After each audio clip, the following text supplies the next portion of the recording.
let's talk about iterative statements. The statements that keep repeating themselves as long as a given condition is true are called iterative statements or repetitive statements. As soon as the condition becomes false, the loop terminates. These are also called looping statements or simply loops.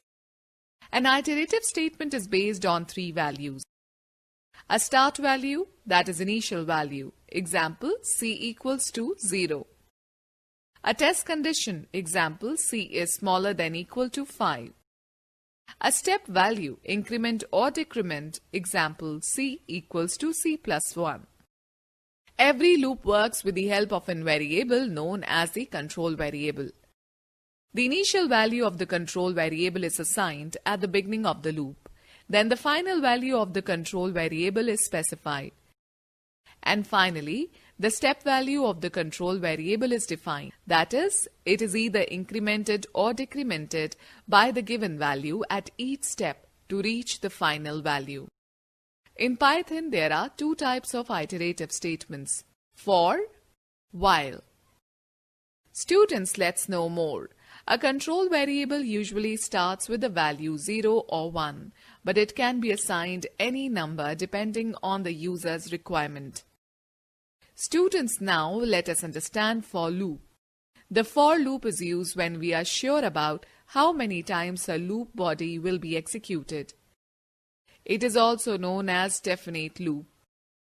In Python, the working for loop is based on various operators and functions. The syntax for using the for loop is for, variable, in, sequence, loop body, statements to be executed, or for variable, in range, for is loop control, initial value x equals to 10, final value x equals to 20, step value, default value is 1, loop body statements to be executed. Before we proceed further, let us first understand the concept of membership operators. Membership operators. Membership operators play an important role in controlling the working of a loop. There are two membership operators, in and not in. Out of these, the in operator plays a significant role in the working of loops. Let us understand the in membership operator. The in operator. The in operator is used to check if a given value exists in the sequence or not.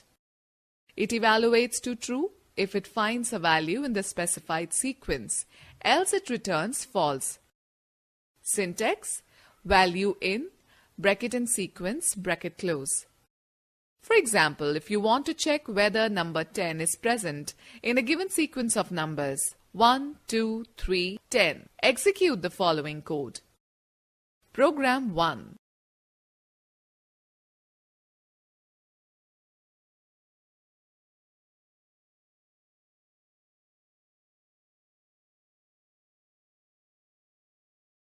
In the above example, the program checks whether number 10 exists in the given list or not.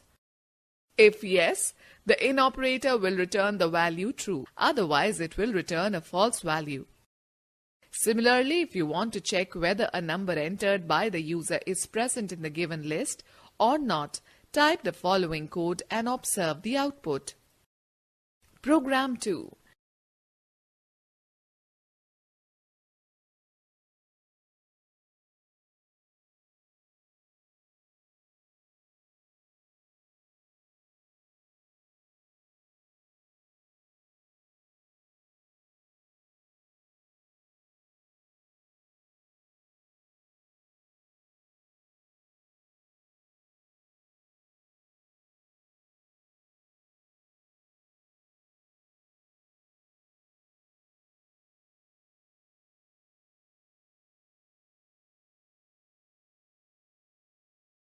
Using in membership operator with for loop. Consider the following example. Program 3.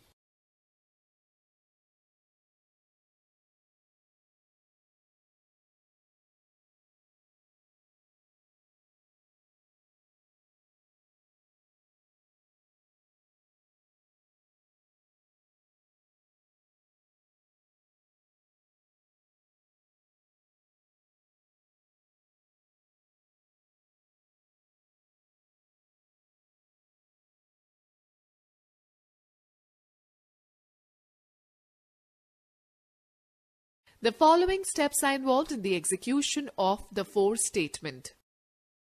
Step 1. The in operator will first check if there is a value in the list. If yes, then in operator will return the value true. If the value returned by the in operator is true, then the loop control variable I will be assigned a value from the sequence. Step 2. The print statement will print the value assigned to the variable I. Students note that every time the in operator returns true, a new value will be assigned to the variable I and it will be printed. This process of printing values will continue until the last value in the sequence is used. The loop will terminate after printing the last value. The range main function.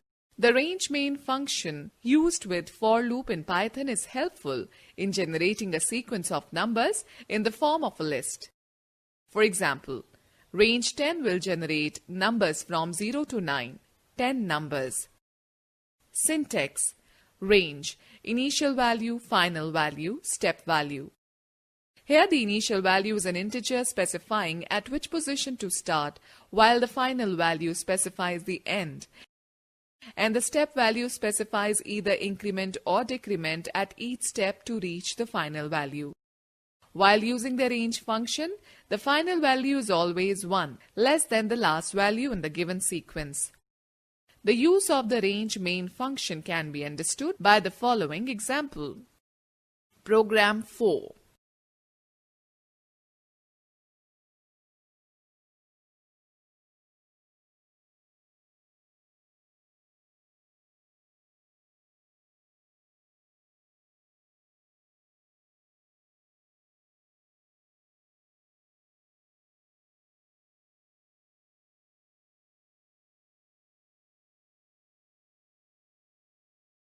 In the above code, the initial value of the variable I is 10 and the final value is 19. 20 minus 1 equals to 19.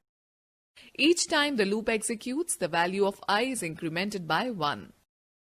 So the final sequence will be 10, 11, 12, 13, 14, 15, 16, 17, 18, 19.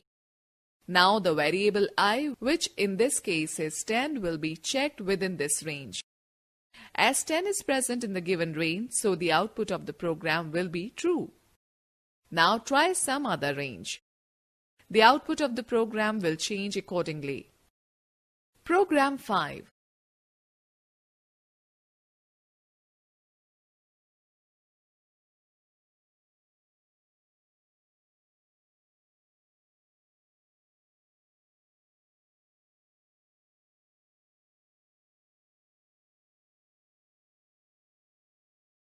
Step 1. The initial value of the I variable is assigned 10.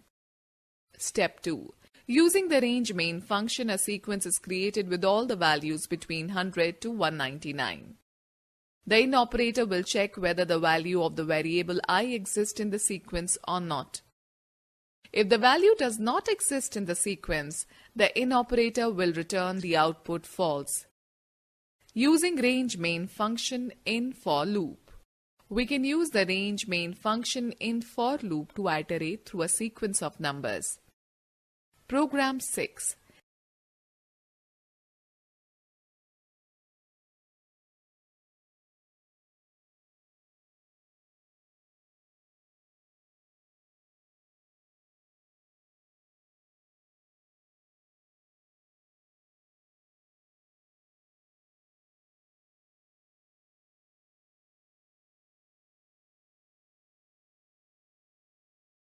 Step 1. The for loop executes. The initial value 10 is assigned to the variable I.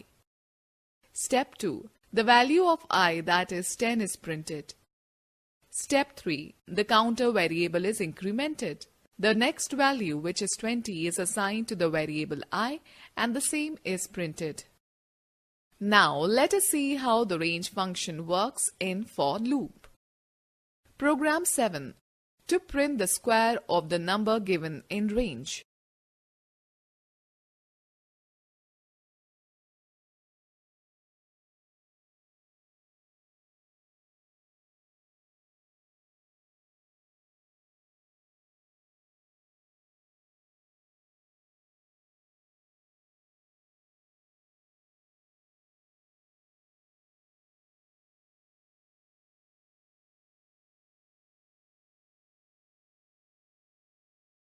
When we use the range main function, it creates a sequence of all the values between the initial value and the final value minus 1. In this case, a sequence of values between 10 to 19. 20 minus 1 equals to 19 is created, and the squares of all the values from 10 to 19 are printed. Step 1. The for loop executes and the range main function creates a sequence of values between 10 to 19. The initial value, that is 10, is assigned to the variable I. Step 2. The square of the value 10, that is 100, is printed. Step 3. By default, the counter variable is incremented by 1 and its square gets printed. Step 4. The step 3 continues till the last value in the sequence, that is 19, is assigned to the variable I and its square is printed. Now, if we change the step value or increment the value in the range main function by 3, see what happens. Program 8.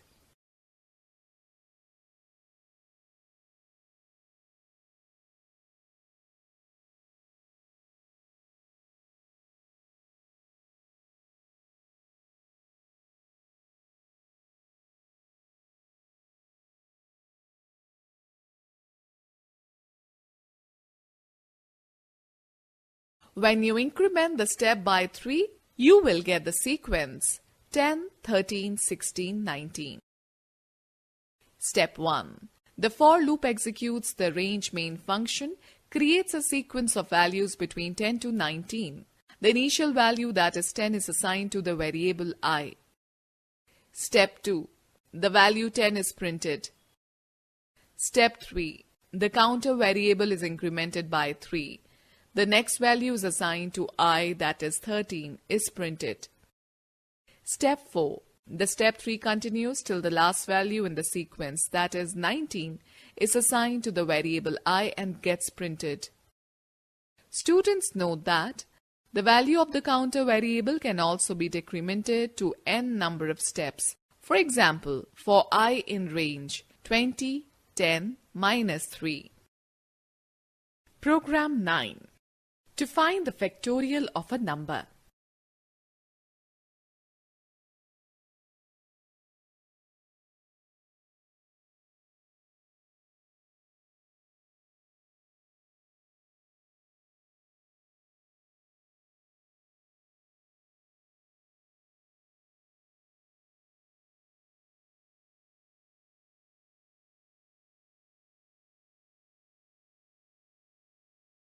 Factorial of 5. 5 into 4 into 3 into 2 into 1 equals to 120. Step 1. The program asks a user to enter a number. Let's say a equals to 5. Step 2. Assign the value 1 to variable f. Step 3. Specify the range in for loop, that is 1 to a plus 1, where a will accept that value which a user enters. Step 4. The factorial will be calculated as f equals to f into I. Step 5. By default, each time the loop executes, the value of the variable I is incremented by 1. Note: the variable f is assigned a new value each time the statement f into I is executed. Step 6. Steps 4 and 5 are repeated till the last value of the counter variable is encountered. Step 7. The final value of the factorial variable, that is f, is printed. Program 10. To print a Fibonacci series.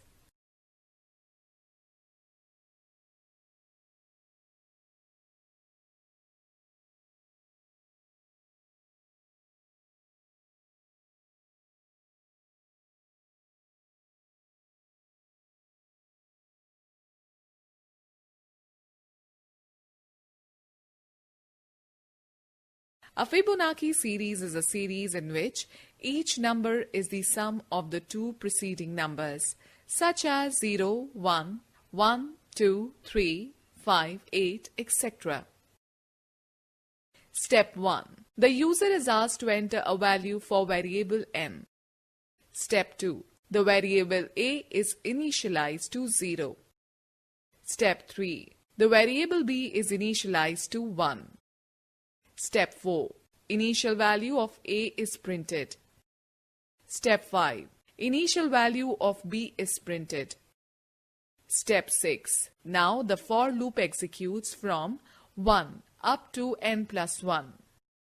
Step 7. The next value of the series is generated and printed by adding the previous two terms, that is c equals to a plus b. Step 8. The value of b is assigned to a. Step 9. The value of c is assigned to b. Note, the value of a and b is updated every time when the loop is executed. Step 10. The loop will terminate when the last value in the range, that is n plus 1, is encountered. Students know the fact that, by default, the step value in a loop is incremented by 1. Students, let's know about while loop. The while loop is the simplest of all looping structures. In general, this loop can be applied to a program where the number of iterations is not known beforehand. The while loop keeps on executing the block of statements as long as the specified test condition evaluates to true. While loop has 4 main components. Initialization. It is used to assign an initial value to the loop control variable. Example, a equals to 10. Condition or test expression. This statement checks whether the loop body will be further executed or not. The loop keeps executing till the condition or the text expression is true. Loop body. It contains the set of statements that are required to iterate or repeat step value. Step value. This statement keeps updating the loop control variable so that a final value is achieved and the loop terminates. Students, you must provide an initial value to the loop variable to execute the loop smoothly. Syntax, initialization, while, condition, loop body, updation. Let us understand the working of the while loop with the help of the following examples. Program 11. To print the first 10 natural numbers.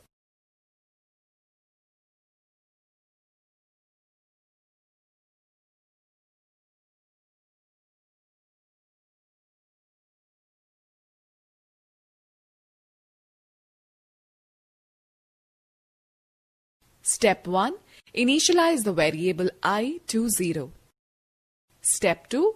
Check the condition whether I is smaller than equal to 10. Step 3.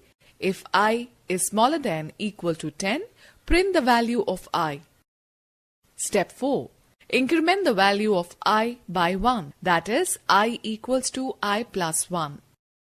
Step 5. This process will continue till the value of I is less than or equal to 10. The loop will terminate once the value of I becomes greater than 10. Program 12. To print the square of numbers between 10 to 20.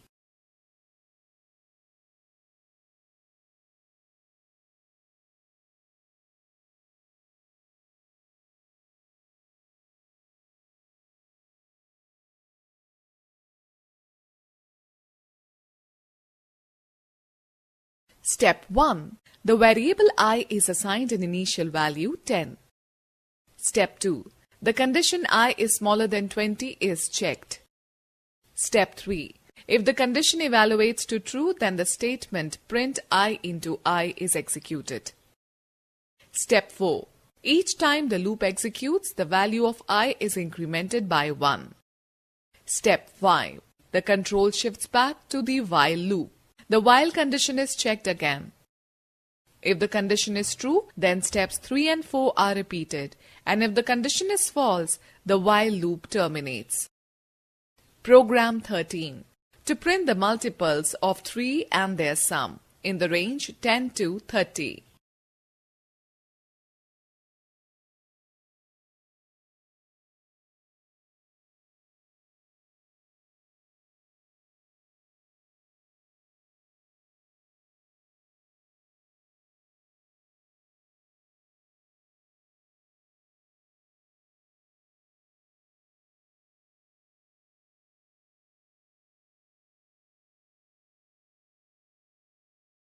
Step 1. The variable I is assigned an initial value 10. Step 2. The variable S is assigned an initial value 0. It will store the sum of all the multiples of 3. Step 3. The condition I is smaller than equal to 30 is checked. Step 4. If the condition evaluates to true, then the if statement checks whether the variable is multiple of 3 or not. Step 5. If the condition is true, then the counter variable is printed and is added to the previous value of S. Step 6. Each time the loop executes, the value of I is incremented by 1. Step 7. The control shifts back to the while loop. The while condition is checked again. If the condition is true, then steps 4, 5 and 6 are repeated. And if the condition is false, then the while loop terminates. Step 8. The final value of S is printed. Program 14. To print the table of a number.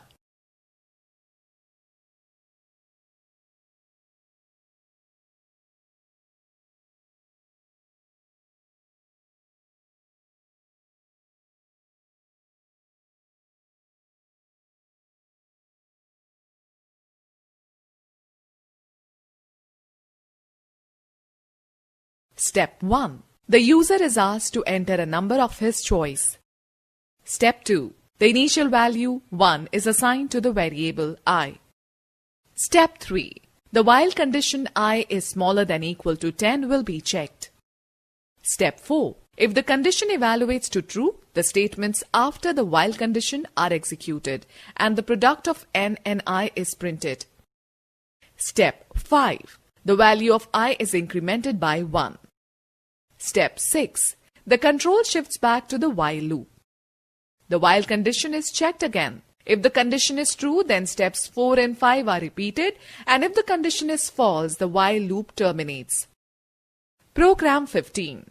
To create a program displaying no output when the test condition is false.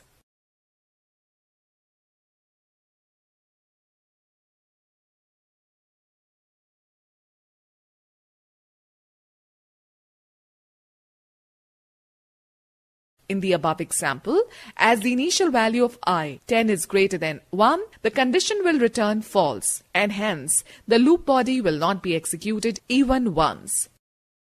Hence, you do not get any output.